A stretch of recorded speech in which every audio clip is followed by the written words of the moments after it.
দস্তরখানের উপর খাবার রেখে খাওয়াকে কি বলে? এবং কখনো দস্তরখানা বিছাতে হবে ও কি পদ্ধতিতে খেতে হবে? জবাব: দস্তরখানের উপর খাবার রেখে খাওয়া সুন্নাত।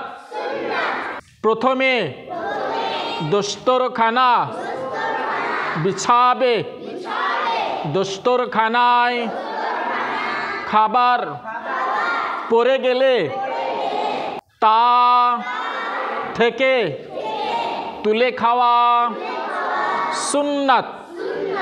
এইভাবে খাওয়া অভাব ঘোচাবে। খাবার শেষে দস্তরখান সরিয়ে দিয়ে আবার চিলিমুচিতে হাত ধোয়াবে। যে পাত্রে বা বাসনে খাওয়া হবে তাতে হাত ধোয়া অপছন্দনীয়।